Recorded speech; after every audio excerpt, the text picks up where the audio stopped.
ഇന്ന് നമുക്ക് അടിപൊളിയായിട്ട് കാന്താരിയെല്ലാം അരച്ചിട്ട് ഒരു ചക്കക്കറി വെക്കാറിഞ്ഞിട്ടില്ലത്. മീൻ വാങ്ങല് പൊരിഞ്ഞു വരുന്നുണ്ട്. ഇന്ന് എനിക്ക് നല്ലൊരു ബെരിക്ക ചക്ക കിട്ടി. ഞാൻ അതിനെ കൊത്തി ഉരിഞ്ഞിട്ടെല്ലാം മുറിച്ചിട്ടെല്ലാം കൊണ്ടുവന്നത്. അത് വേർന്ന് പറഞ്ഞാലും മായിലങ്ങോട്ടൊക്കെ പോയിട്ടുണ്ടായിനി. അങ്ങനെ പാചകമാക്കാതെ കുറെ ദിവസമായി ഞാൻ. അങ്ങനെ ഇന്ന് പാചകമാക്കാറിഞ്ഞിട്ടില്ലത്. നാളെ ഫെബ്രുവരി മാസത്തില് ചക്കയെല്ലാം മൂക്കുന്നു. അപ്പൊ ഒന്നും ഞാൻ പോയിട്ടേ ഇല്ല. ഇപ്പൊ പോകുമ്പോൾക്ക് ചക്കയെല്ലാം പറ്റാ തീർന്നു. അങ്ങനെ 2 ചക്ക ഉണ്ടായിന്. അതിനെ ഒന്നിനെ ഞാൻ ഇന്ന് പറിച്ചിട്ട് നല്ല ബെരിക്ക ചക്ക കറി വെക്കാറിഞ്ഞിട്ട് ആദ്യം തന്നെ ഞാൻ മുറിച്ചിട്ട് എല്ലാം കൊണ്ടുവന്നത്. വേഗം ആക്കാവിടെ വന്നിട്ട് പറഞ്ഞിട്ട് ഇത് തന്നെ ചക്ക, നല്ല മഞ്ഞൾ പോലത്തെ ചക്ക. ചേരുവയിലും ഞാൻ നിങ്ങൾക്ക് പരിചയപ്പെടുത്തി തരാം. ഇത് ചക്ക മുറിച്ച് വെച്ചത്, ഇത് കടുക്, ഇത് കരിയാമ്പല, തേങ്ങയും കാന്താരിയും ഉപ്പും അരച്ച് വെച്ചത്. ഇനി പാചകം ചെയ്യുന്നത് നിങ്ങൾക്ക് കാണിച്ചു തരാം.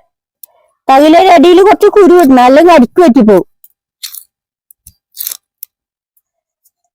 ഇനി ചക്ക ഇടണം. ഇത് കല്ല് വെച്ച വെള്ളം,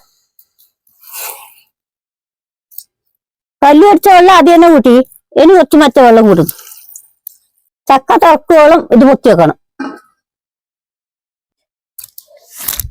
ചക്ക വേകുമ്പോഴേക്ക് കുറച്ച് കുഞ്ഞുമത്തി കിട്ടീനെ, അതിനെ പൊരിക്കറിഞ്ഞിട്ടില്ല.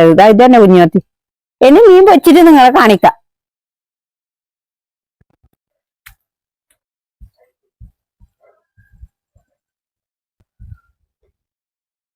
ചക്ക ഞാൻ വെന്ത് വെക്കുന്നു. വേവുന്നുണ്ട്. ഇനി ഇത് അരപ്പിടണം. ഇതൊരു കൊണ്ടുവച്ചു അതിൽ അരപ്പിടുന്നു. ഇതിങ്ങനെ മൂടണം, അപ്പൊ വേഗം പോവും. ചക്ക ആറി നോക്കട്ടെ. അറിഞ്ഞുണ്ട്. ഇനി ഇറക്കി നോക്കട്ടെ. കുറെ സമയം ഇറക്കിയിട്ട് ഇനി വെള്ളമാറ്റണം. ചക്കയിലെ വെള്ളമെല്ലാം അറിയാം. ഇനി വാങ്ങുന്നു. നല്ല കല്ലുണ്ട്, അത് ഞാൻ ബാരിൽ വെക്കുന്നു. ബാരിൽ ചൂടായി. ഇനി വെളിച്ചെണ്ണ ഒഴിക്കുന്നു. എണ്ണ വാങ്ങിൽ ചൂടായി. അതിൽ കടുക് ഇടുന്നു. കടുക് പൊട്ടുവന്ന് തുടങ്ങി.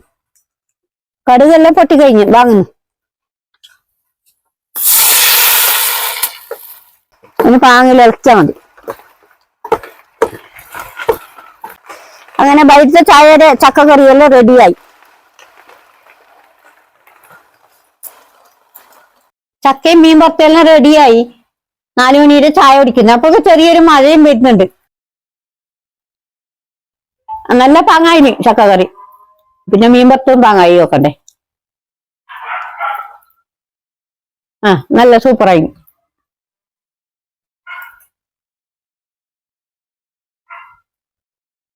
പുതിയ വിശേഷമായി അടുത്ത വീഡിയോയിൽ കാണാം.